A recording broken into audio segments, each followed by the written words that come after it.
Albright Nagal. മലയാളത്തിലുള്ള നിരവധി ക്രിസ്തീയ ഗാനങ്ങളുടെ രചയിതാവായ ഒരു ജർമ്മൻ മിഷണറിയാണ് വി. നാഗൽ എന്നറിയപ്പെടുന്ന ഓൾബ്രൈറ്റ് നാഗൽ. നാഗൽ സായിപ്പ് എന്ന പേരിലാണ് ഇദ്ദേഹം കേരള ക്രൈസ്തവരുടെ ഇടയിൽ അറിയപ്പെട്ടിരുന്നത്. ജർമ്മനിയിലെ ഹെസൻ സംസ്ഥാനത്താണ് അദ്ദേഹം ജനിച്ചത്. തുകൽപ്പണിക്കാരനായ ഹെൻറി പീറ്ററും എലിസബത്ത് മേയും ആയിരുന്നു അദ്ദേഹത്തിൻ്റെ മാതാപിതാക്കൾ. ബാല്യത്തിൽ തന്നെ അവർ മരിച്ചു. ഭക്തിപൂർണമായ ഒരു അന്തരീക്ഷത്തിലാണ് പിന്നീട് അദ്ദേഹം വളർന്നത്.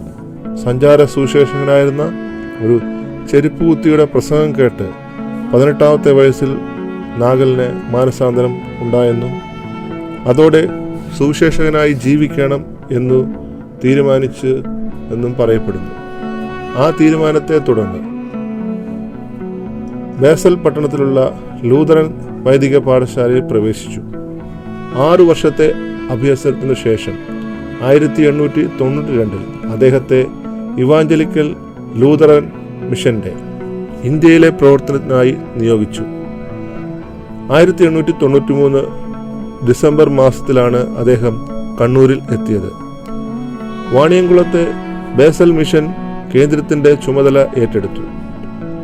മിഷൻ സ്ഥാപനങ്ങളായ സ്കൂളുകളും വ്യവസായ സ്ഥാപനങ്ങളും അവയുടെ നടത്തിപ്പും പണത്തിന്റെ ഉത്തരവാദിത്വവും എല്ലാം സ്വതന്ത്രമായ സുവിശേഷ ഘോഷണത്തിന്റെ തടസ്സമായി നാഗലിന് തോന്നി. അതിനാൽ 3 വർഷത്തിനു ശേഷം സ്വതന്ത്ര സുവിശേഷ പ്രവർത്തനം നടത്തുന്നതിനു വേണ്ടി മിഷൻ കേന്ദ്രത്തിന്റെ ഉത്തരവാദിത്വം ഉപേക്ഷിച്ചു. കണ്ണൂരിൽ നിന്ന് എങ്ങോട്ട് പോകണമെന്ന ലക്ഷ്യമില്ലാതെ നാഗൽ തെക്കോട്ട് യാത്ര ചെയ്തു. കാളവണ്ടിയിലായിരുന്നു യാത്ര. കുന്നംകുളം പട്ടണത്തിലെത്തിയപ്പോൾ ഒരു പ്രാർത്ഥനാ കേന്ദ്രം കണ്ട് അവിടെ കയറി വിശ്രമിച്ചു. ആ പുരാതന ക്രൈസ്തവ കേന്ദ്രത്തിൽ തന്റെ മിഷണറി പ്രവർത്തനം തുടങ്ങാൻ നിശ്ചയിച്ചു. സുവിശേഷ പ്രചരണം കൂടുതലായി കാര്യക്ഷമമാക്കാൻ നാഗൽ മലയാളം പഠിച്ചു. ചുരുങ്ങിയ കാലം കൊണ്ട് മലയാള ഭാഷയിൽ പ്രസംഗം നടത്തുന്നതിനും പാട്ടുകൾ എഴുതുന്നതിനും പാഠവും നേടി. മലയാളത്തിൽ പാടുകയും പ്രസംഗിക്കുകയും ചെയ്യുന്ന നാഗൽ സായിപ്പ് നാട്ടുകാർക്ക് പ്രിയങ്കരനായി. കുന്നംകുളം പട്ടണത്തിലും ചുറ്റുപാടുമുള്ള ഗ്രാമങ്ങളിലും അദ്ദേഹം തന്റെ മിഷണറി പ്രവർത്തനം തുടർന്നു. 1897 കുന്നംകുളത്ത് താമസിച്ച് മിഷണറി പ്രവർത്തനം ചെയ്യുന്ന സമയത്ത് നാഗൽ സായിപ്പ് ഹാരിയറ്റ് മിഷേൽ എന്ന ആംഗ്ലോ ഇന്ത്യൻ വനിതയെ തന്റെ ജീവിത പങ്കാളിയായി സ്വീകരിച്ചു. വിവാഹത്തിനു ശേഷം ചില മാസങ്ങൾ നവദമ്പതികൾ നീലഗിരിയിൽ ചെന്ന് പാർത്തു. ആ സമയത്താണ് ഇംഗ്ലീഷുകാരനായ ബ്രദറൻ മിഷണറി ഹാൻലി ബോർഡുമായി നാഗൽ പരിചയപ്പെടുന്നത്. ബോർഡിന്റെ പഠിപ്പിക്കലിനെ തുടർന്ന് നാഗലും ഭാര്യയും അദ്ദേഹത്തിന്റെ കൈകൊണ്ട് തന്നെ മുതിർന്ന സ്ഥാനം സ്വീകരിക്കുകയും ബ്രദറൻ സഭയോട് ചേർന്ന് പ്രവർത്തിക്കാൻ തീരുമാനിക്കുകയും ചെയ്തു. നാഗലിന്റെ പ്രവർത്തനത്തിന് ഏറ്റവും നല്ല കൂട്ടാളിയായിട്ടാണ് മിഷേൽ പ്രവർത്തിച്ചത്. ജർമ്മൻകാരനായിരുന്ന നാഗലിന് ഇംഗ്ലീഷിലുള്ള എഴുത്തുകളിലും മറ്റുമുണ്ടായിരുന്ന പോരായ്മ പരിഹരിക്കാൻ മിഷേൽ സഹായിച്ചു. ഇവർക്ക് 5 ആൺകുട്ടികളും 2 പെൺകുട്ടികളും ഉണ്ടായി.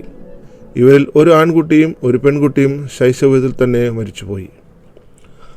1914 47-ാമത്തെ വയസ്സിൽ ജന്മദേശം സന്ദർശിച്ച് 6 മാസം കഴിഞ്ഞ് തിരിച്ചു വരാമെന്നുള്ള ആശയോടെ 2 മക്കളുമായി നാഗൽ ജർമ്മനിയിലേക്ക് പോയി. 2 മക്കളെ ഉപരിപഠനത്തിന് വേണ്ടി ഇംഗ്ലണ്ടിലാക്കിയിട്ട് മടങ്ങാനായിരുന്നു പദ്ധതി. പക്ഷേ ആ സമയത്ത് 1-ാം ലോകമഹായുദ്ധം പൊട്ടിപ്പുറപ്പെട്ടതിനാൽ തിരിച്ചുവരവ് സാധ്യമായില്ല. അദ്ദേഹത്തിന് ഇന്ത്യയിലേക്കുള്ള വരാനുള്ള അനുമതിയും നിഷേധിക്കപ്പെട്ടു. 1914 തന്നെ അദ്ദേഹം സ്വിറ്റ്സർലൻഡിൽ അഭയം നേടി.